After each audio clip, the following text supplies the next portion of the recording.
Okay, in Chapter 11, we're going to look at laws relating to and evidence and procedures relating to search and seizure. Okay, so let's start with a little bit of history. So prior to the American Revolution, the British would search homes and businesses wherever and whenever they wanted under what was called general warrants. So a lot of our law, in particular our constitutional law and our Bill of Rights, has to do with protections we wish we had had from the British. So the Fourth Amendment bars warrantless searches and seizures. It's important, though, to note that the Fourth Amendment says that you are free from unreasonable search and seizure without probable cause. So there's some broad concepts to look at here. This protects people, homes, and belongings. Unreasonable searches and seizures are prohibited, and unreasonable is an important point here. And that then, if we do have a warrant supported by probable cause, it needs to describe what is to be searched for, where is to be searched, and what is to be seized. So let's start with what is a search. A search is an examination of a person, house, or property by the police or their agents. Not every investigation piece is a search, and not every search is covered. So again, remember, only unreasonable searches are going to impact whether or not evidence is admitted in court. Seizure then would involve when we actually take into custody the possession either someone's possessions or an actual person. When we seize a person, we call that an arrest. Seizure of an item requires the owner to have some type of expectation of privacy and control.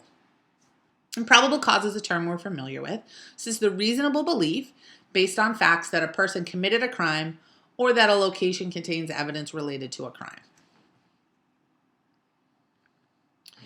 So it's necessary to have probable cause before we can issue an arrest or a search warrant. But this is a pretty low legal threshold to meet. It's also used to conduct some arrests and some searches that occur without warrants. Now, say you think that a search or a seizure is unreasonable. In order for you to object to that, you actually have to have standing. Okay? Standing means you have a right to bring a case before a court. You have to be the party whose rights were violated. So I can't bring an action on behalf of someone else. I would have to be the person whose belongings were either searched or that I was searched or seized without probable cause. So requirements for a warrant, we know we need to have probable cause. Then the officer seeking the warrant is going to affirm or take an oath supporting that information, basically swearing that the information is correct. It's going to describe the individual to be arrested or the item in place to be searched. And the application is made to a neutral magistrate. We generally prefer, whenever possible, to get a warrant to cover yourself legally as opposed to, enacting an arrest without a warrant. So what's an affidavit? An affidavit needs to have sufficient detail to know what is being searched for and where, and that generally limits the search. So if I'm looking for something that's very large, I can only look in places that would be able to hold something that large. You should not exceed the contents of the warrants, and warrants that do not have sufficient probable cause are considered invalid. So let's look at this 1981 case, United States versus Leon. The police got a warrant to search the homes of 2 drug dealers. On its face, the warrant was valid, but later they found it lacked probable cause. However, the evidence was still admitted because when the police were executing the warrant, so the police officers, while they're executing that and they're searching, they believe that they're doing so in what's called good faith. They believe the warrant is valid, right? They've gone before a magistrate, they've sworn to these facts, and the magistrate has said, sure, you've met probable cause. So even if something's been, the warrant turns out to be invalid, it could still, that evidence could still be admissible. So what goes in an arrest warrant? Facts supporting every element of the crime. So you remember from criminal law, each crime has several elements.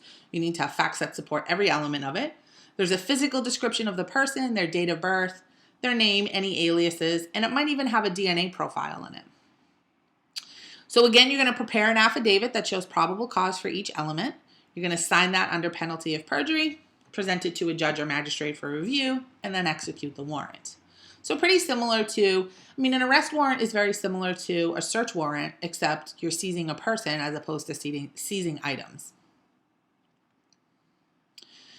So what do we need to have in regards to the facts in the affidavit? Well, the police officer's first-hand observations are usually enough as long as they've sworn under oath. Victim and or eyewitness testimony is usually sufficient, and you need to provide some level of details. Now, the newer standard under Spinelli says we're going to use the totality of the circumstances to judge the information in the affidavits. Okay, so we're going to take it on its whole, all the information together. So in 1983 in Illinois v. Gates, the Supreme Court heard an appeal from a case where the police had gotten an anonymous letter. Okay, the anonymous letter tells them, hey, check out the Gates, they're drug dealers. Under the old Spinelli standard, the search made by the police probably lacks sufficient cause. But the Supreme Court overturned Spinelli, creating this totality of circumstances test. So when we're trying to figure out if probable cause exists for a search, we're looking at all of the circumstances. Now for search warrants, again, we're going to go before a neutral magistrate or judge that's inside your jurisdiction. Felony warrants may be restricted to certain courts. Generally, warrants need to be executed during the day, and the police are required to identify themselves. We often refer to that as knock and announce. Knock, knock, knock, police, we have a warrant. Okay, the act of the search or arrest is done under the authority of the warrant, and so the warrant has to be valid on its face. As long as those pieces are met, then the police are typically immune from any civil lawsuit. So when we execute it, as I mentioned, generally we're going to knock and announce before entry. So again, knock, knock, knock. This is the police. We have a warrant. And you give them a reasonable amount of time to come to the door and allow you to enter. Now, no-knock warrants are allowed if there's a danger to the police or danger of the evidence being destroyed or the suspect escaping. Generally, again, we need a warrant to enter somebody's home. So if we want to arrest somebody in the home, we need an arrest warrant and we need a search warrant to go into the home. There are some exceptions if there's an emergency. If you've been chasing a guy down the street and he has a gun and he runs through someone's house, you're usually allowed to follow him. Okay, so we can see here a little diagram, right? So imagine we're looking, our search warrant is telling us that we're looking for an assault rifle and a 55-gallon drum of methamphetamine pills. Right? Our little diagram here is telling us where we can and can't search. So let's look at the couple places that say you cannot search. Why can't we search the washer or the dryer? Well, neither of them are big enough to hold an assault rifle or a 55-gallon drum of methamphetamines. Now, if we're searching in an area that is large enough, say we're searching in that refrigerator or the closet, right, and we find something else illegal, we can seize that because we have found that in the course of executing a valid search warrant. We can also expand our search in order to make sure that the police are safe and secure, and it's limited to the personal safety of police, and that's called a protective sweep. We can only look in locations, as I mentioned, that could contain the evidence being searched for, and we're limited to the areas covered by the warrant. Then what happens is the person whose home or property has been searched is given what's called a return, okay? And the return has a list of everything that's, it's got the warrant information and a list of everything that has been seized. Okay, so remember we talked about the exclusionary rule in Mapp v. Ohio, okay? And originally this only applies to federal cases, okay? But in 1914 it gets expanded under Weeks v. U.S. Under Weeks v. U.S. it was only applied to federal cases. Under Mapp v. Ohio it gets expanded to the states. So evidence that's seized in an illegal search is not admissible against the party whose rights were violated, okay? This is supposed to act as a deterrent for the police behaving or violating your constitutional rights. So Mapp v. Ohio. We talked about this case earlier. So remember the police are looking for a bombing suspect and gambling equipment. They go to Miss Mapp's house and she refuses entry without the warrant. Returning later, right, they fake that they have a warrant. They show her like a fake piece of paper. And while they do not find the items they're looking for, they do find some pornography. And the court held that that because they didn't actually have a warrant and she had refused entry, that the pornography was inadmissible against her in court.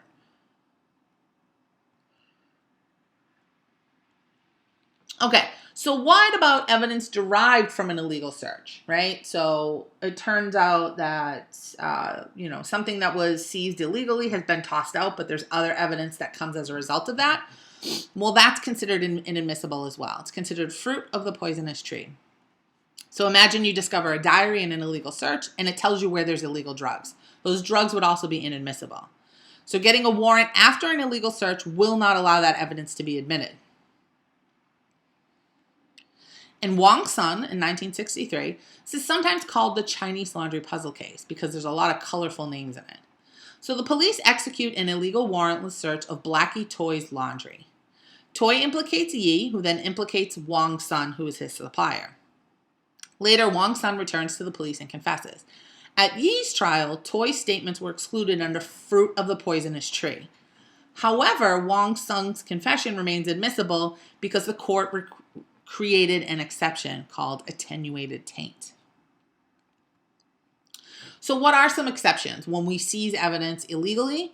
What are times where it would still be allowed? Well, as we already learned, we talked about that good faith exception. So the police believed the search was legal, the warrant was valid on its face.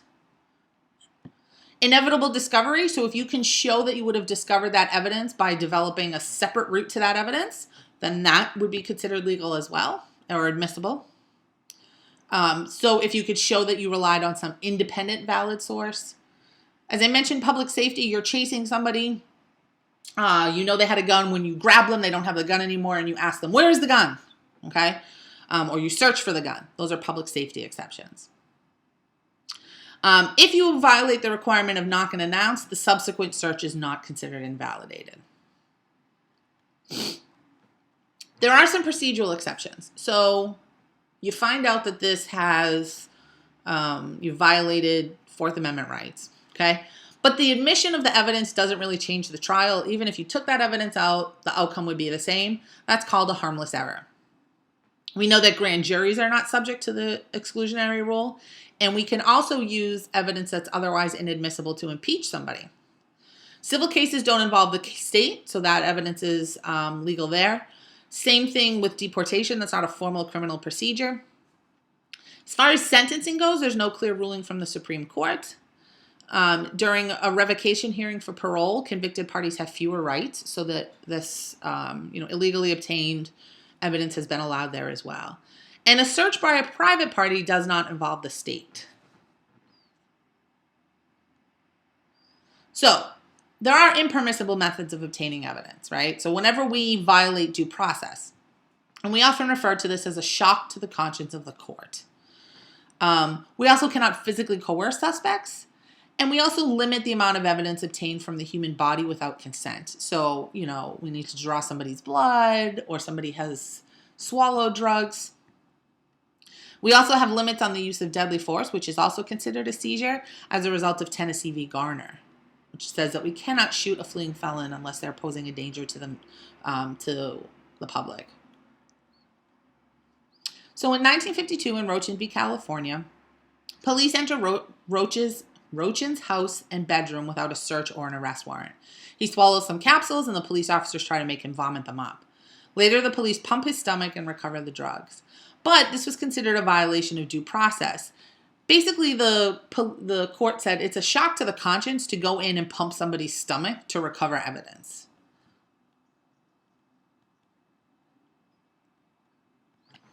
Okay, and that wraps up our chapter on search and seizure law.